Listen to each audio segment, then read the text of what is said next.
Hi, is the screen up? Hi, good morning, everybody. Good morning. Let's get started. My name is Aarathi Krishnan. It's my pleasure to be here.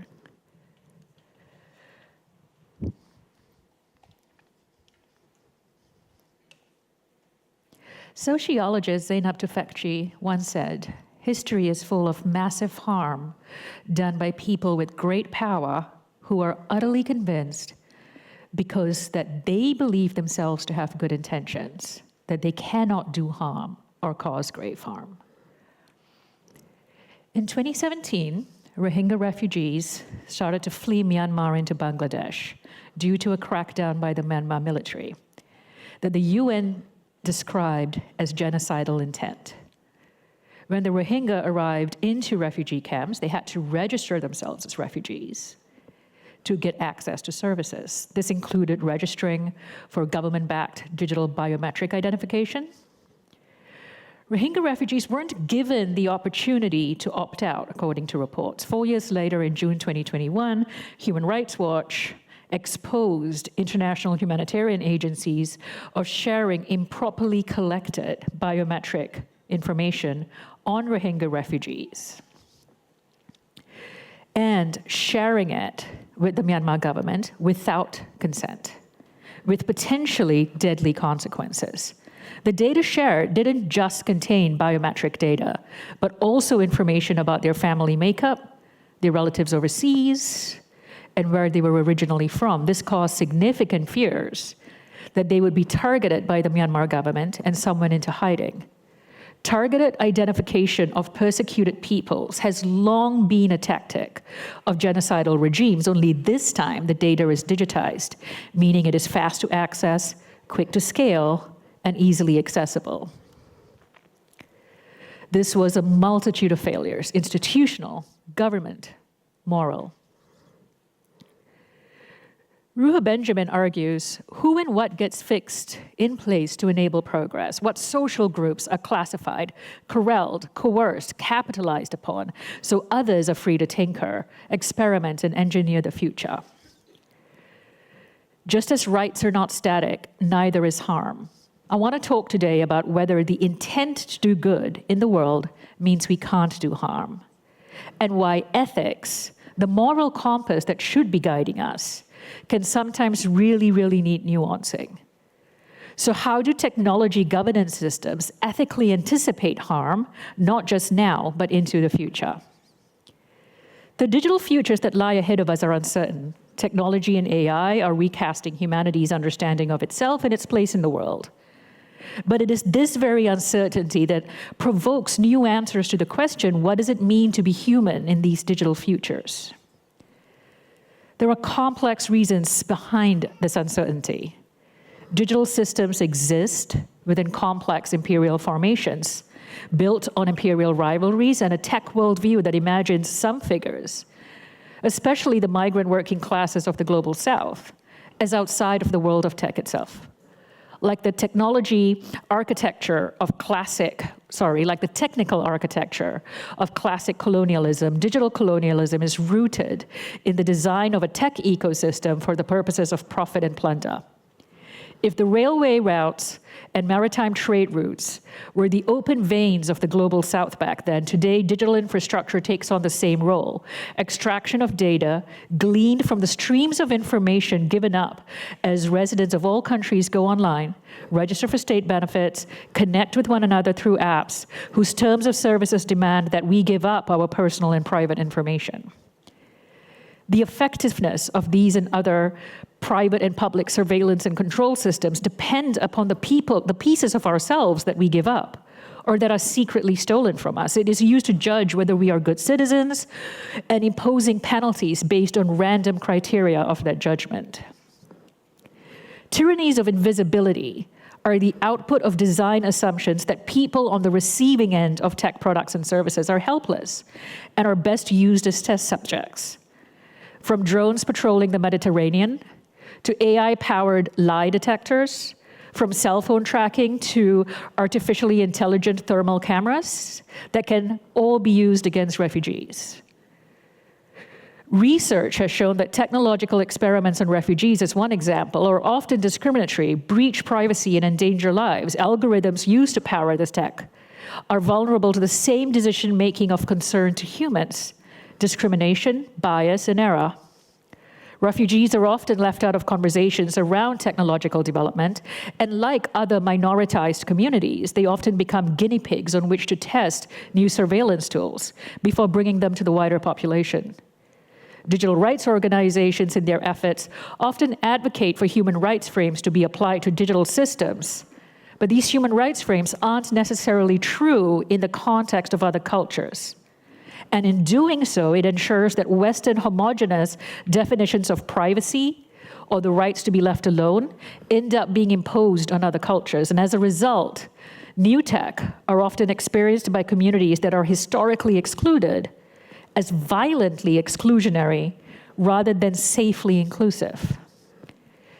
Digital systems, how they're built, the data they gather, then the data they don't, the categories we are put into by design require a flattening of our identities, reflecting a prioritization of what most matters to the people collecting the data. Our identities are fluid, that's what makes us human. But digital systems require concrete boundaries to be established and people to be put in those concrete categories. Those that are marginalized often express that their identity plays a role in how data systems treat them, that data-driven systems lead to being perpetually watched, eroding human dignity and reducing people to a number or to a data point. Systems like credit scoring or criminal records create profiles that stay with individuals regardless of whether they've changed as people. These systems restrict people's ability to demonstrate how they've changed and to move past their earlier selves. Once categorized with a certain label, that label sticks. No matter how much a person's identity or behavior changes, systems that monitor migrants' movements across borders don't engender feelings of safety or belonging. Rather, it removes agency from one's physical body as well as from one's digital body. The overall framework of technology-driven capitalism is to sink below the level of cognition. It is to be everywhere, pervasive, and perceived uncritically as part of the ambient environment. They are manifestations of a political philosophy, and if we just accept them as is, we are accepting certain market ideologies in lieu of any other. The necessity, the inevitability, and the ambience of these technologies is a marketing message. They do provide lots of value to humanity, but there is a deeper centrality of self-preservation of powerful interests. They will never achieve their fullest potential as long as we are considered customers and not owners. And when that shift occurs, amazing things can happen. These ambient technologies are tools of development, of human development.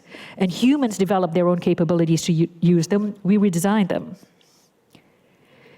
Even with recognition of risks, we invest in technologies without necessary consideration of how it might be used against people. Are technology systems implemented with policies that are future-proofed against unforeseen risks? The answer is no. Whatever might happen down the line to poor people, minoritized people, disenfranchised people, doesn't matter. Those that are usually in power, who benefit the most, assume tech might liberate humanity. But issues of power, who gets exploited, how they get harmed for this liberation to happen, is mostly not considered. And so I now steward the question, in our efforts to do good in the world, how do we not lock people into future inequity, future indebtedness, or future harm? To design anew, we must ask ourselves, what systems corral how humanity exists? How do they play out in people's experiences, and why? And quite often, those that utilize design innovation approaches assume emancipation and liberation. But they leave out a critical understanding of history, of power, who is deliberately seen or exploited. Without this analysis, the use of hegemonic approaches might paradoxically expose or expand harm on marginalized, minoritized constituents. How is the future talked about in vulnerable contexts? When people juggle crippling poverty or feel unsafe in contexts where young people do not feel that they have the full agency over their own decisions. where family, culture, and religious obligation play a greater role in how their lives play out? What about spaces where indigenous culture and history were overtaken by capitalist labor markets of progress? Whose visions of the future ought to prevail? How do we talk about long-term possibilities when desperation is a fundamental baseline in so many people's lives?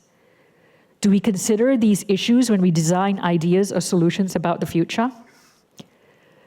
The concept of digital democratization is flawed on two premises. One, it assumes it is predicted on a future where everyone will have a personal internet connection, a social media account, and therefore will be able to create content and collectively engage online. That's a flawed assumption. Secondly, the values that are assigned to determine what complex principles such as rights, fairness, and privacy do not necessarily consider the cultural context that those values and principles are being applied to.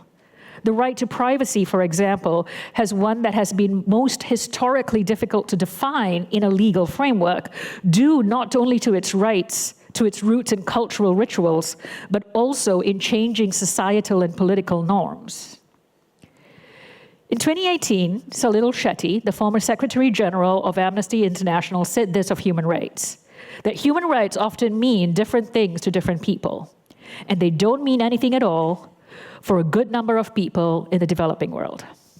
Shetty further argues that for a good number of people, colonialism and early modern-day human rights feed upon each other, the development and flourishing of the institution of international law itself, with its definition and consolidation of the notions of sovereignty, statehood, trusteeship, and protection, become inextricably linked to the colonial project. And as we see now unfolding in the world, that institution is failing all of us. By only continuing to draw on normative frameworks for definition of these values and principles, it ensures that Western homogeneous definitions of privacy or the rights to be left alone end up being imposed on other cultures. What this complex confluence of issues and critiques point to is a mosaic of digital risks that are not adequately addressed as a whole. Arguably, risks are evolving faster than our capacity to understand them, but what cannot be denied are the harms being imposed on already vulnerable populations.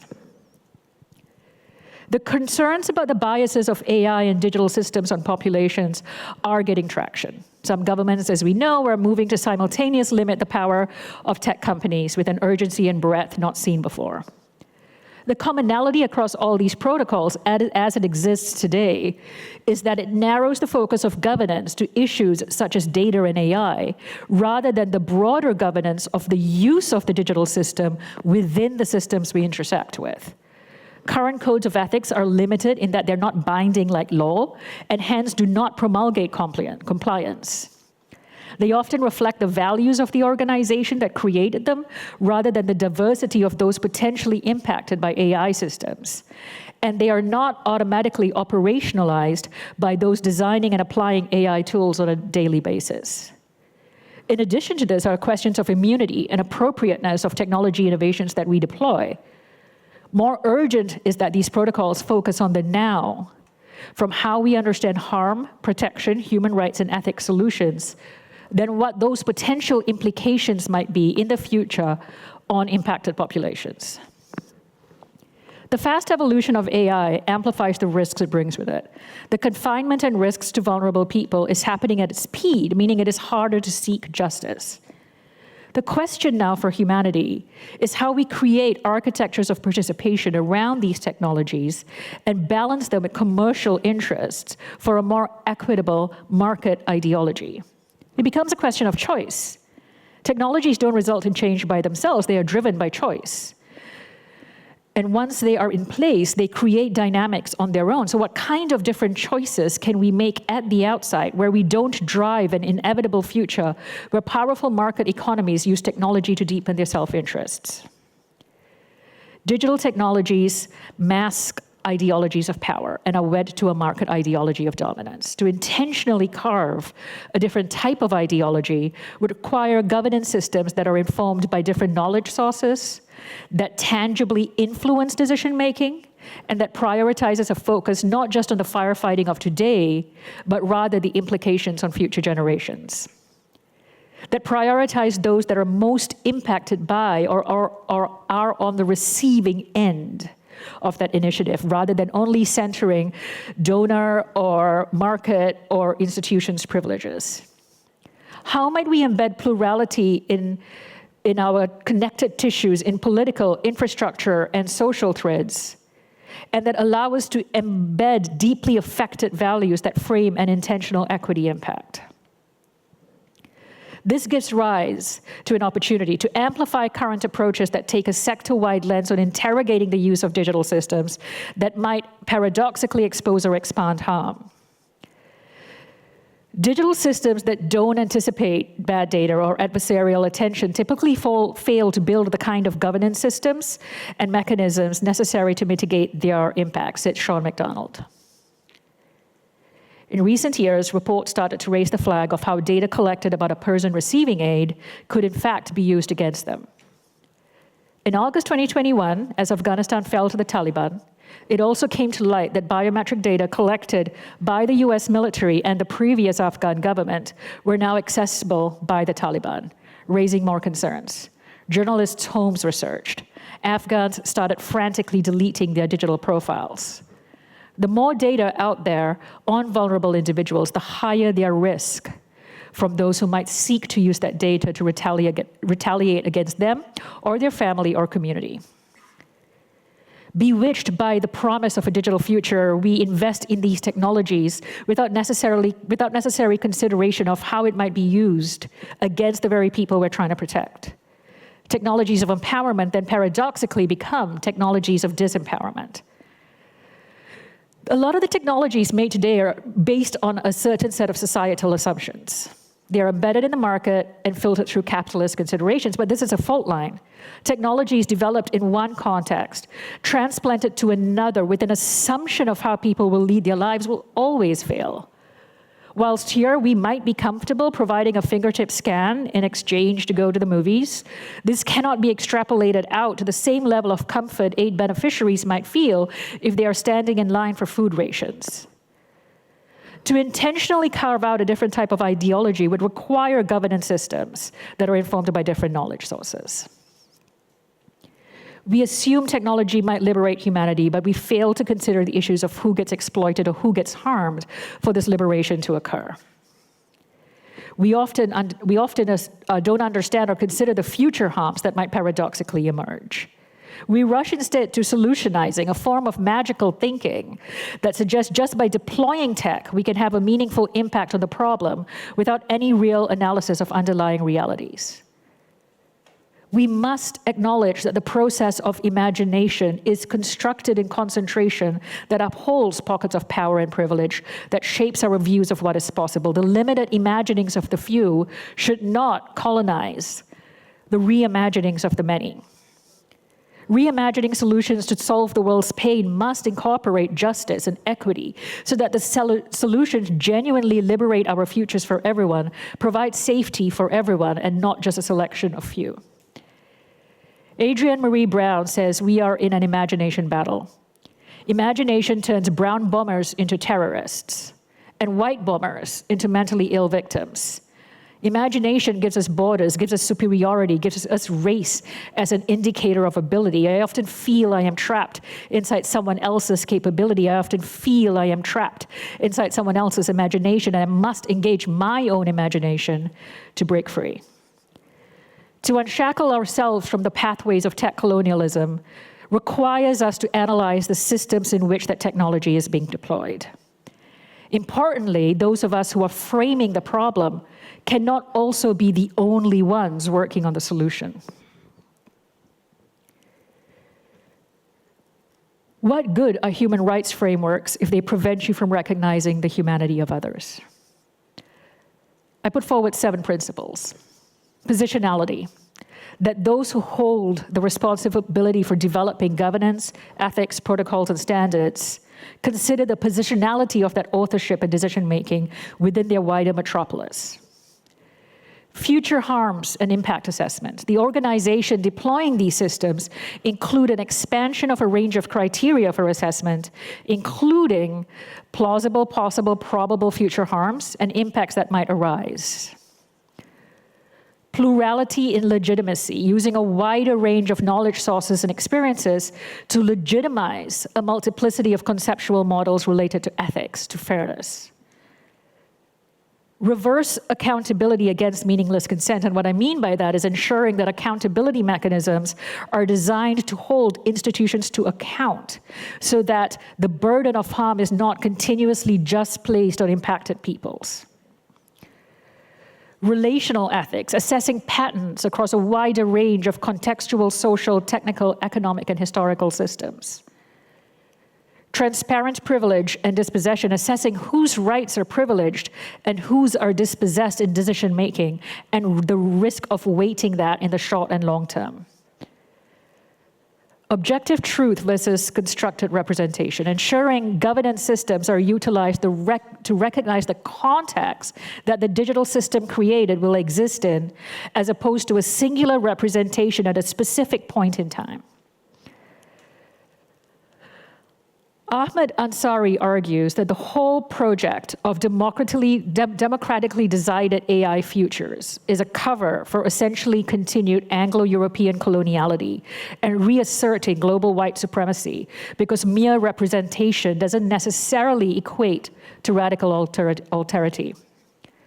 Radical alterity in this sense is the collective responsibility of all of us to not simply expect dehumanizing resilience as a coping mechanism for impacted peoples, to just deal with whatever comes their way in their futures, but rather to radically work towards mitigating and creating systems that don't just say, we leave no one behind, and instead are very, very intentional in their design through justice, through equity, and through resistance to never do so.